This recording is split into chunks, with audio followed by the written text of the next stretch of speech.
welcome back. I want to try a little soft-spoken video today, but I've got a few topics I would like to share, and it's gonna be some nice fun. There is some construction going on outside, so I do apologize if you catch that, but yeah, that's the reality of living here, I guess. But yeah, anyways, first of all, I want to show you some stuff. This is a Makima plushie. Well, like, I want to show you something funny, right, with these things, is that you can peel back the hairline, like this, so, and, maybe you can catch some of the sounds. Ta-da! Look at that. It's a little something, I guess. You can do it to Denji as well, I think. Like,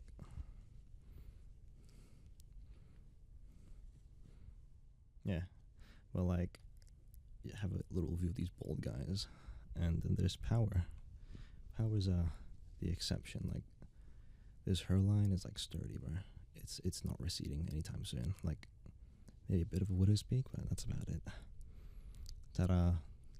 But anyways, yeah, that's enough of that. Oop. This is my spring trap helmet. Actually, I wrote a little story. It's about a phoenix, and it was like a creative exercise I wanted to do, right? Where it was like, what is the most like creative way I can write a zombie apocalypse, and like what's like the most like original way to write it, right? Because like it's been played out a million times. So I'll give you a quick little rundown, right?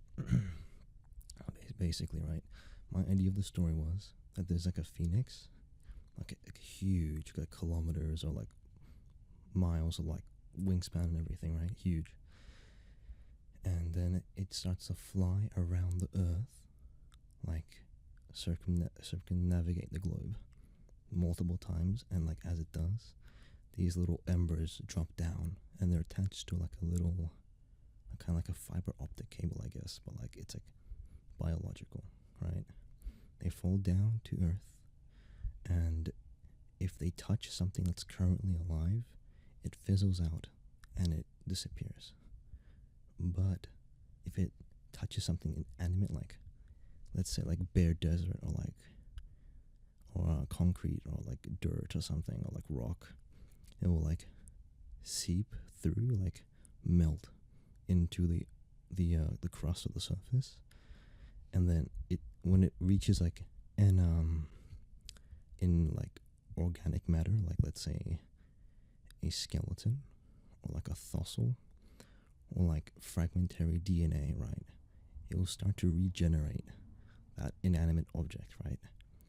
And then the phoenix, it once it does this a couple times, it lands back down to Albania, like a small like mountainside village, and it lays an egg, and it's a huge egg, and it's buried from the cave, and then obviously the people are like, what's going on? What's all this commotion about? This massive bird is here. And then as they build up more courage, like more organizations or like whatever, like governments or whatever, they start to encroach. They start to come closer to the phoenix's cave. They come closer and closer, and then the phoenix, he doesn't know what people are, really. He doesn't really know. It's a little spooked because it's a now mother, has an egg, and it's trying to figure out what's the intention of these animals or these people. So what happens is the phoenix taps into those little connections it made through the embers. So let's say like an ember, right, landed on the skeleton of like a veteran of a war or something, right, like World War II or one. The ember would connect, and it would, like, it's a kind of like magic though. It's like it regenerates the person, and it taps into their memory, like what happened, how they die, what are people capable of, why do they do stuff, like it. And then, but this happens to like billions of bodies, like not just people, but like other animals, right? Like the animals we hunted to extinction, like those like mammoths and such. And it sees that like, oh, humanity is like destructive and like stuff like that. It's like, yo, they are very violent, and it experiences like, we've been around for like 200,000 years. Yeah, like it experiences 200,000 years of basically all of the creatures that have lived so far, and and experiences their lives, and it gets to see that people are rather violent, and in trying to defend its newborn, or like it's still not born, but like it's in the egg, right?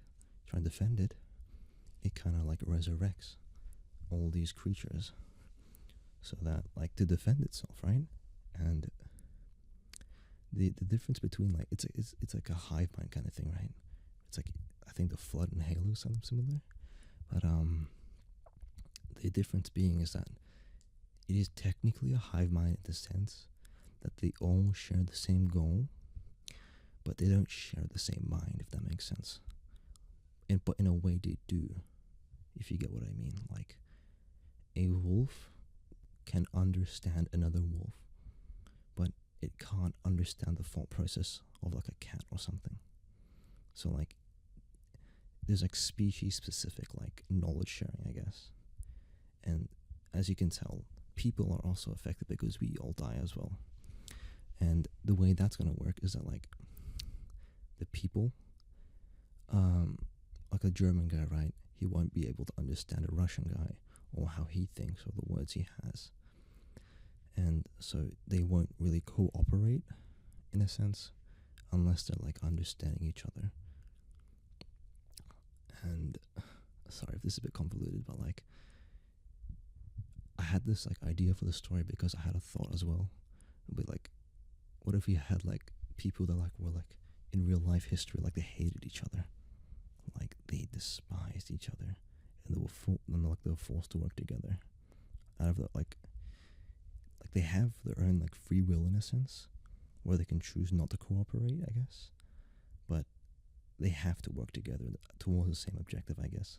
If that makes sense.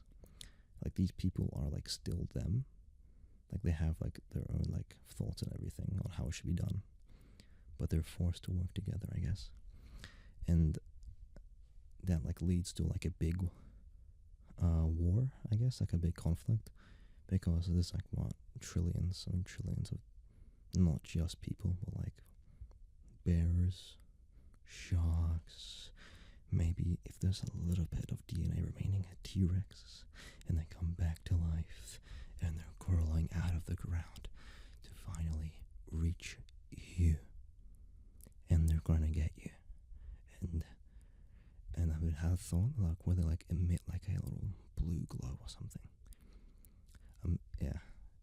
And then the way to the thing is, this sounds impossible, right? Like how can like us humans like defeat all the life that's ever existed, right? But there's a little catch for the phoenix, right? It's basically that while the bodies are practically endless, energy isn't, right? You have to have the energy to make these bodies come back, and that's the catch, right? So it's like leaf cutter ants. There's a type of ant, right, where like they have a fungus, and the fungus makes them food, I think, and then but the ants in exchange have to go out and cut leaves, and they gotta drop it onto the fungus, and that's how it works essentially. It's like they have to feed the phoenix like organic matter that's like currently alive, and yeah, that's the limitation placed on the phoenix. And but the people, I would assume most people, like a couple billion, wouldn't survive, I guess, but there'll be like still big populations, like that's like militarily like capable of fighting it, right? But and like the way to defeat it is to either like make sure that none of the original body remains, like vaporize it, right? Like melt it down or like immerse it into like lava, freeze it or something. And but the most like efficient way, I guess, would be to coat it in like lead, because like the heavy metals will like poison the bone and the blood and everything. It'll stay there, and basically it will be too toxic for the thing to maintain a link. All right, okay, that's basically like the gist of it. But there is an ending. I wrote it already, and I wrote this entire thing in like 2 hours. But like there is an ending, but I'm not gonna spoil it. I'm not sure exactly when I'll make this video, but I'm gonna have a lot more like time on my hands. Yeah, I'll definitely like to make it because I want to make it like high quality. I have like a green screen. I have the aesthetic pinned down. I have like footage of like animals and stuff I want to show you as well. It'll be very, very fun. And also, I think that's about it actually. Yeah, that's about that whole thing. But yeah, anyways, I've been pretty busy with like my assessments, and I had a genetics report, right? And I found out that like intelligence is like mostly genetic.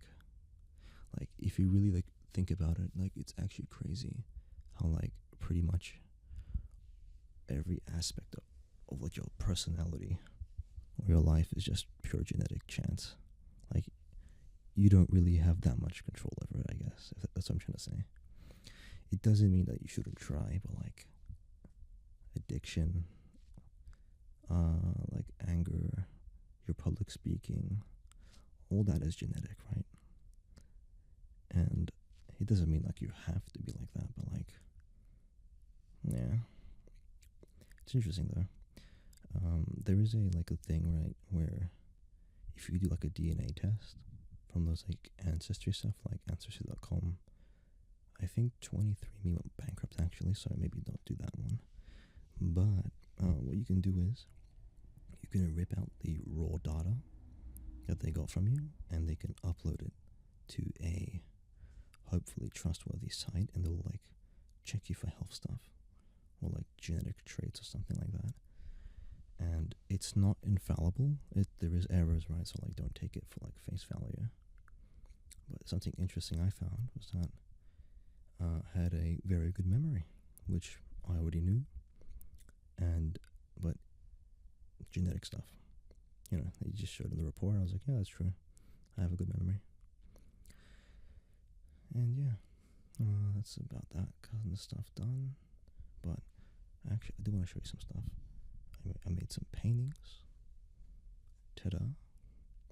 That's Pim, because we all love Pim. He's the Smiling Friends bloke, if you don't know. Actually, you know what I found out yesterday? Is that show is like made in Australia. Like it's animated by an Australian team. And it's made by like an Australian and an American, I think. I don't know where it's like Harold's from, but I assume he's American. And then this is my painting for an assessment for communication in science. It's a blue skimmer dragonfly, or I think it's Orthotrim caledonicum. That's the scientific name. And yeah, I know a lot about dragonflies now. Like, you know, like their top speed is a little bit disputed as well. Like, the University of Sydney says they're 55 kilometers per hour, while the museum says they're 70 kilometers. And take this with a pinch of salt, but like the Australian Geographic said the world record was like 98, which is pretty fast. But they said that like that was probably unreliable because it's like 1906, and like I don't know how you gonna measure that little critter in 1906 and like be accurate. You know, it's like pretty hard. But interesting fact actually, you know, like dragonflies, they only weigh like 1 gram at the most. That's the heaviest they go, just 1 gram. And they're the most efficient predator on the planet. You know that? They are 4.5 times like more efficient than our grey wolf, and double that of a great white. And by efficient, I mean like hunting success rate.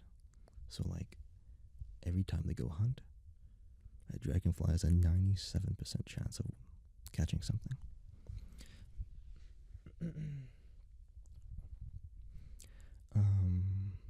Yeah. Anyways, onto the actual like main topic I want to talk about is like my dreams, right? Because I'm a very like creative person. I have a very good imagination too. Like I'm like very vivid. Like I just if I can imagine anything. There's like a guy on Reddit who's like he's like lame superpowers, and he's like face is all red. He's like a finger to his like temple. He's like I can imagine anything, and that was the most ominous thing I've seen in my entire life, and I love it. Speaking of Reddit, there's a subreddit called Kitchen Cells. Genuinely depressing. Like it's like oh my girlfriend cheated on me and then she like killed my dog or something, and then there's like a picture of my like casserole that I hate. And it's like bruh, I get sad when I go on there. It's like bruh, it's like how you I don't know, like sometimes some people just like stay in a loop, right? Like I get it. It's like kind of hard to make changes, but like you have to if you want to like progress in life. That's the rule, I guess. Anyways, dreams. Yeah, I'm a very creative person, and I have a good memory. Put that together, what do you get? Very vivid dreams, and I remember quite a few of them. And I'll start off with like the funniest, I guess. Like it's like bruh, it's so like outlandish. But I'll get some water first. Give me a second.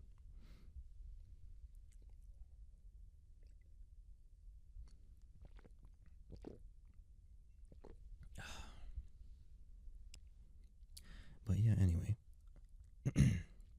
But yeah. Anyway. So basically, in my dream, I was sitting on my desk at a computer, playing a game. So, from what I'm gonna tell you now, is from me, in the perspective of myself, playing a game, right? So like, I had a dream where I was sitting down playing a game. So in the game, right, I was in like a hole, very dark, and it's very gray. And then you're walking down it, right, and it's like a secretary at the very end. And she points and to go to down like that way, right? I go that way. I go down the stairs, and then there's like a scientist guy, and then he sits you down, right? And then he injects you with this like little green liquid, and it kind of like makes your like arm pulsate like, and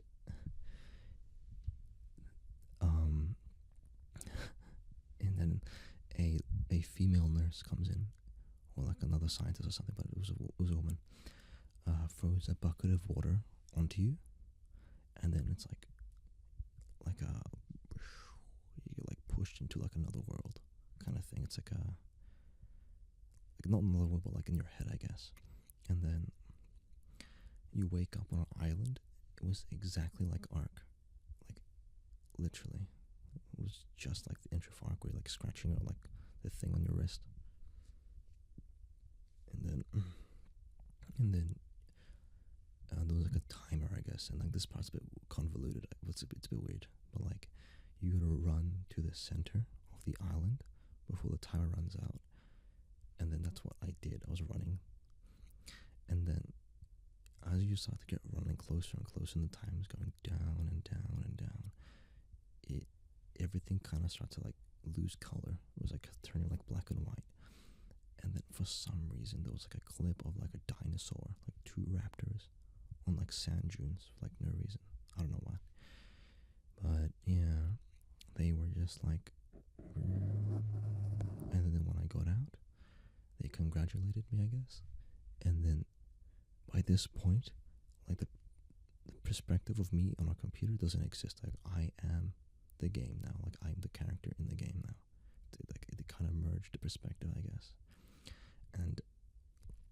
And then I go into a room. There was a room full of people, and then there was a kind of like a guy on a chair, strapped to a chair, and then the scientist guy from earlier injects the guy in the chair with the same green stuff, and then the guy starts to like vaporize.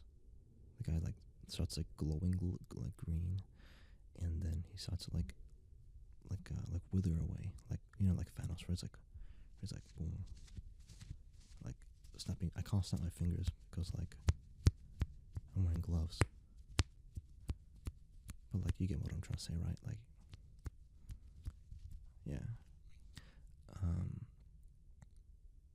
yeah, it basically becomes like dust, green, glowing. His like eyes are like, yeah, and then he's like the scientist has like a very like stereotypical German accent. He's like, this like, this is the weak blood, yeah.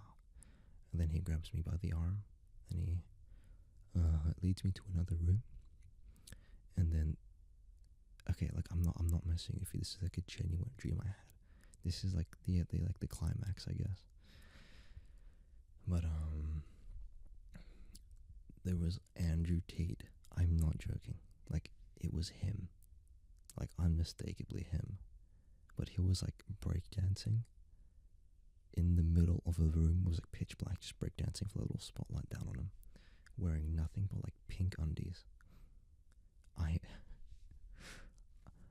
I don't think you can make this up, even if you tried. I don't know. I think I was watching those like the guy that looks like him that does like a lot of dancing. Maybe, I don't know. But yeah, he was doing a little break dance, and then they strapped me to a chair, and then they say like this stimulation, that the stimulant you need for the next one is like a little sucky. And then yeah, I am very embarrassed even admitting this. And then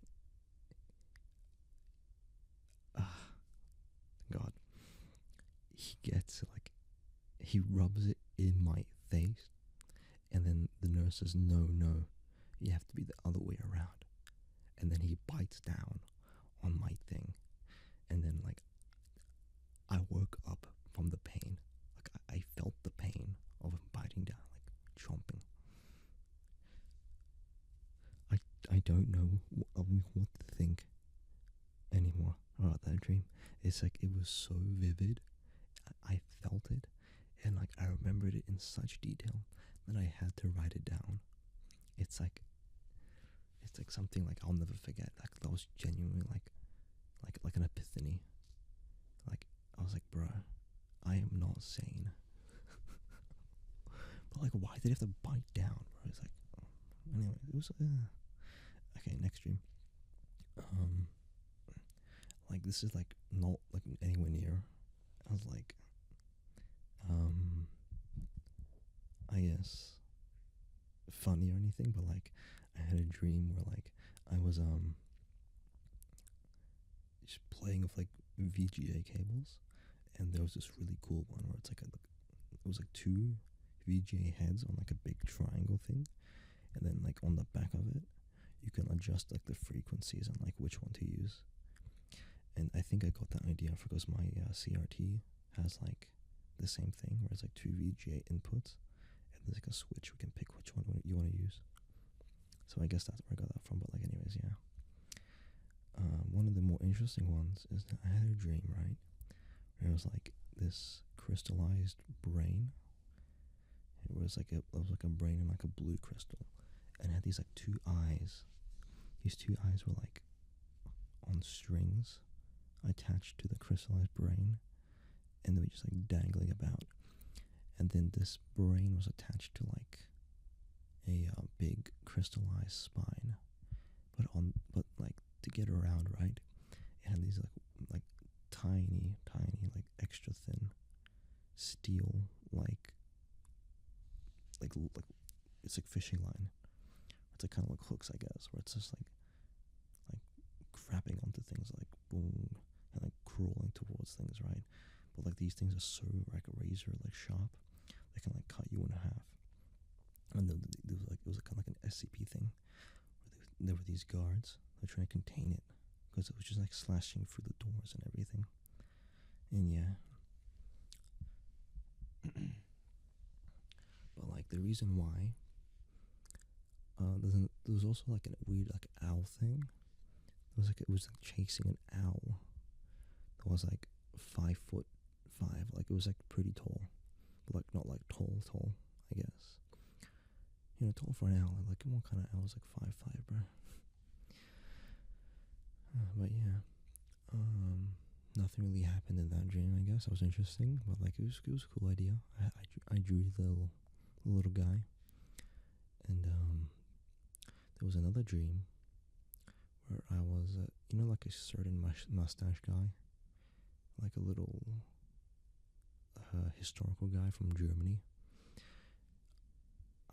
I was his doctor, I guess.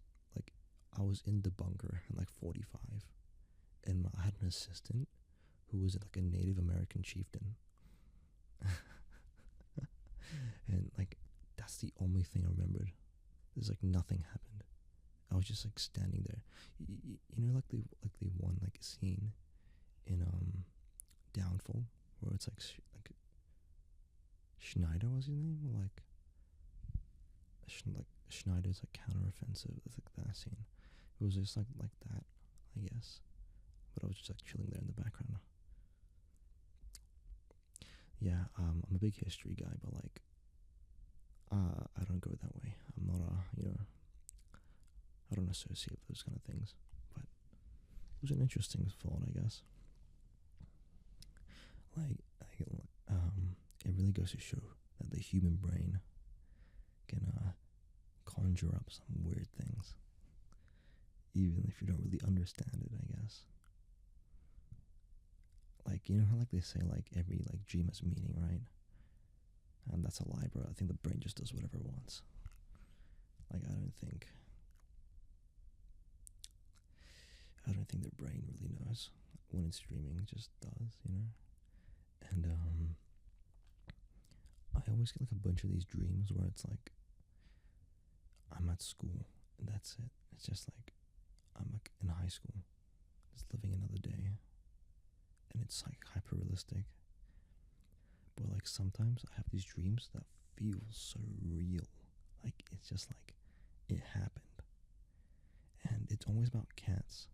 Like there was like a couple where I adopted like a calico cat.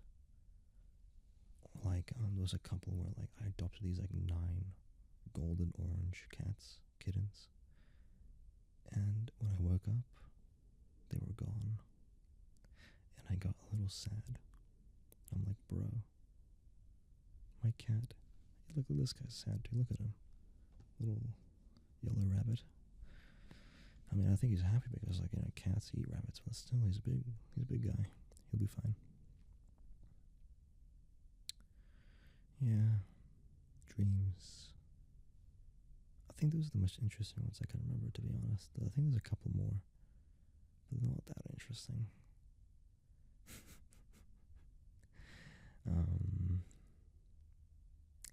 Maybe a Chainsaw Man.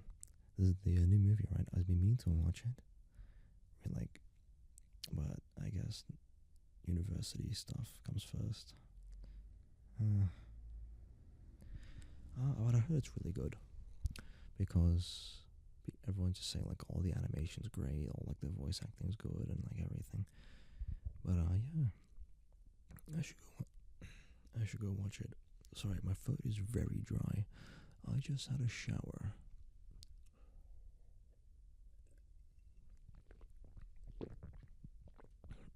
Okay, how about this, right? I'll do some like trigger stuff, I guess, for like 5 minutes. Then I'll let you off the hook. I'm not sure how this is gonna sound, so I might cut it out. But let's try playing with the little rabbit guy. Just a little. Alright, so let's get ready.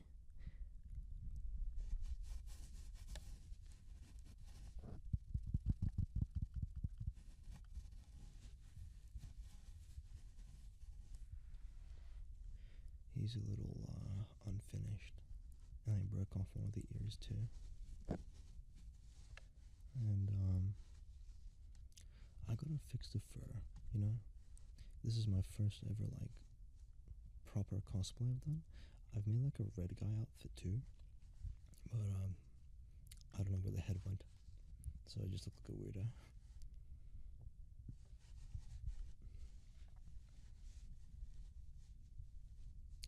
There's this one YouTuber called like Evan's Grave, and I love it when he says like scratch, scratch, scratch,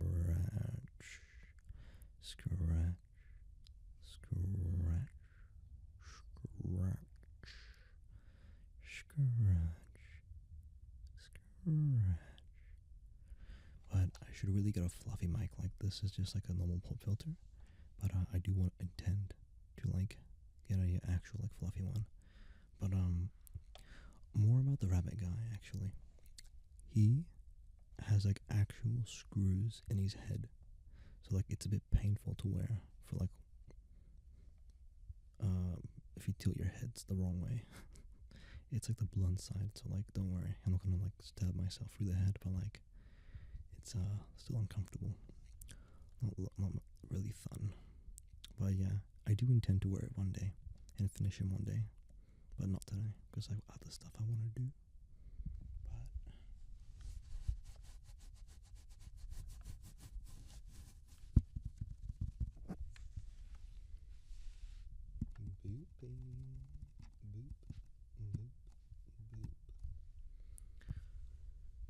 Anyways,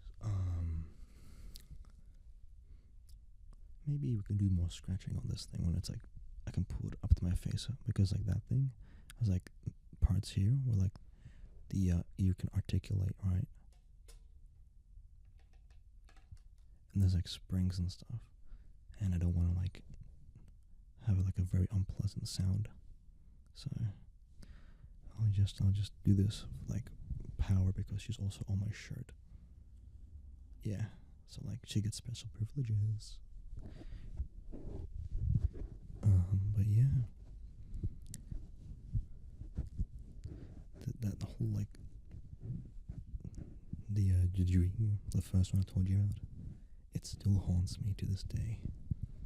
Like, I don't know what's wrong with me.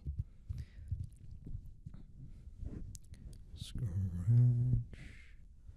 Actually, wait, there's this one, I think her name's like Amy ASMR or something, where she does like coconut, coconut,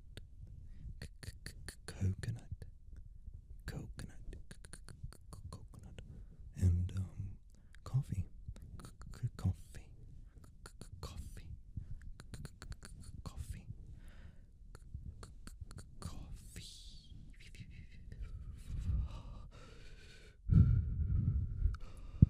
It's not cold. I just like to make the noise. Yeah, it's like I don't know. If you can't tell, my voice is a bit messed up, but I'm not gonna clear it because maybe it's a nice sound. I'll just check it on the post-production. If it's that bad, I can just refilm it. No rush today. Well, I am in a bit of a rush because I have an assessment due tomorrow, and a test literally on the same day. But the test is easy, so I'm not that worried about it. Look at this eye. Yeah, she's blind now forever.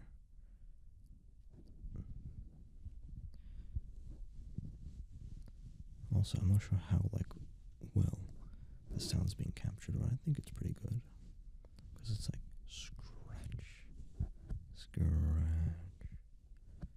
scratch, scratch.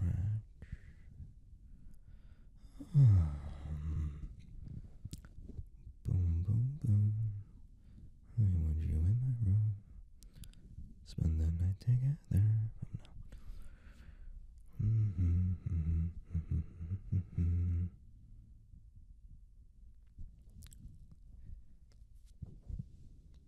But let's try another one. I mean, it's gonna be the same sound, but maybe you can like enjoy staring into his hairline while we do this. But something I want to talk about is like people meeting other people. It's just like move. Yeah, you're fun. But it's like people are getting too afraid to meet other people nowadays, right? It's like, bruh.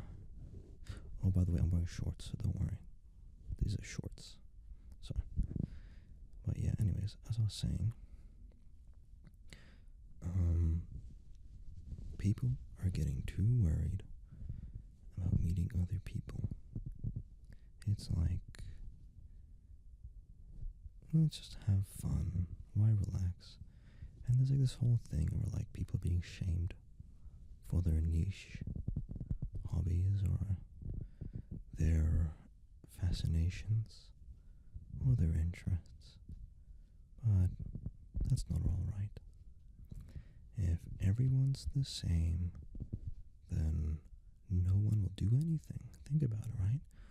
Do you think some nonchalant guy can make a like masterpiece of a TV show? Nope. It's always eccentric people, or always the intelligent, or the driven, or the extraordinary, or maybe it's just a regular person with a drive to change. And I think that should be celebrated. If everyone's the same, I think we as a society will fall into stagnation, I guess. It's the conflict, it's the change that makes people great. There's so many things that make people great. And I think we should love like diversity. Like diversity should be celebrated, right? Like it's just something so beautiful. And I think that people should really learn to tolerate, I guess. You don't have to like everyone. I don't like people sometimes. But I tolerate them. I don't make fun of them. I don't hate them. But I tolerate them and I work with them. And sometimes I laugh along. And that's okay. You don't have to be liked by everyone anyway. Why do you care? Unless you want to be liked or loved, then you should better yourself, you know? Like, I used to be like a very antisocial person. Like I did want to socialize back, like I just couldn't. But I put a lot of work and effort in, and throughout the years, I got a lot better at it. And now I can talk to anyone just fine. Well, at least in person. I'm pretty bad at texting, but like when it comes to like in person, that's where like I shine. Yeah. And if you couldn't tell by like all my videos, I'm a very talkative person.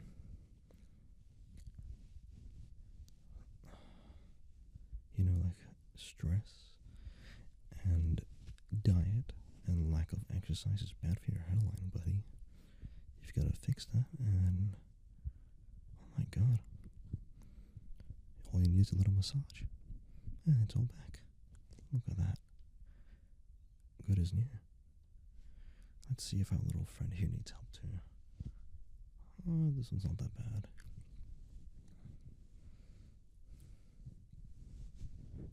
But yeah, as I was saying, don't be like, you know, like, it actually kind of depends, because like sometimes, yeah, you should be a bit quiet, because like you never know how people are gonna react. You know, there's some cruel people, but I hope in the end, you just find something that like makes you happy. Like a word of advice for some people is like, you don't have to like change yourself or like alter your your like core beliefs or anything, but like if you have like controversial opinions or something, just like like adjust like your personality a little. Like don't show some aspect as much, because like that's how I kind of do my thing. Because I used to be like one of those like weird kids that would like say weird shit or like shock value stuff, I guess. Like not like shock value, I guess, but like like in the sense where it's like, oh, look at this weird thing I found, and that doesn't do you any favors, like you gotta like I wouldn't say fit in, but like you gotta read the room, where something is like acceptable to say or do. And that's like, it's kind of hard like explaining it, but like in practice it's very essential. Just like I saw this like meme where it was like like an art Discord server. They were like discussing like, oh, I like this artist, and then some guy, he's like juts in, he's like, hey, you like this picture? And it was done by the Mustache Man again from Germany. And the guy's like, yeah, you just like the picture from that guy. And everyone says like, yeah, you're weird, bro. and I don't really know why people do that and still expect to be respected in social spaces. Because you gotta read the room. You gotta read the room. That's an important skill. And if you then like socialize enough for like a long time, you kind of like get worse at it, like any other skill. Which sounds obvious, but like So what I'm trying to say is that put some effort in, go outside. Oh, you don't have to, but like that's my word of advice for today. Right. It's like a bit of an issue here, don't we? But yeah.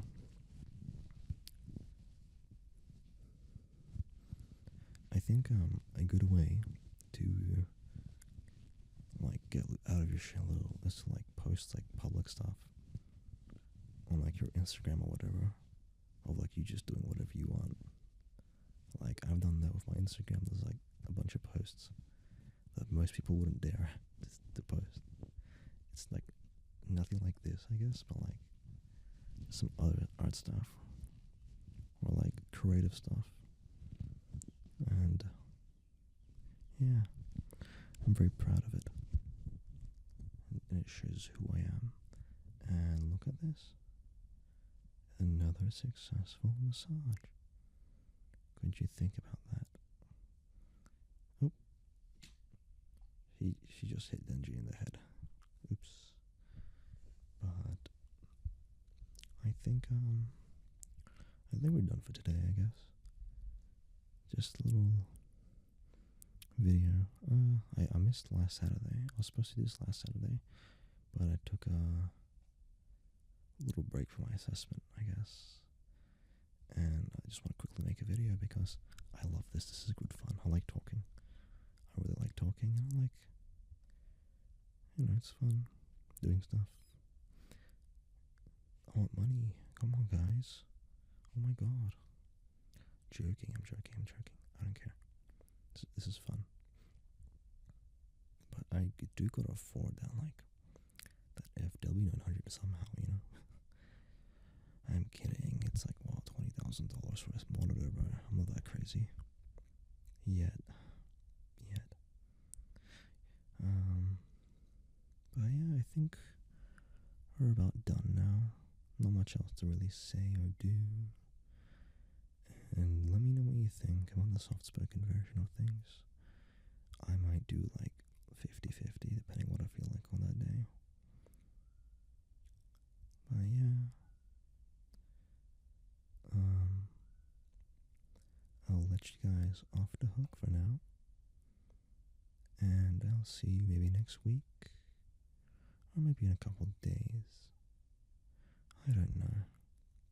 Just really depends on when I'm free and when I feel like doing it. Because you gotta love what you do, Otherwise, what's the point? What's the point?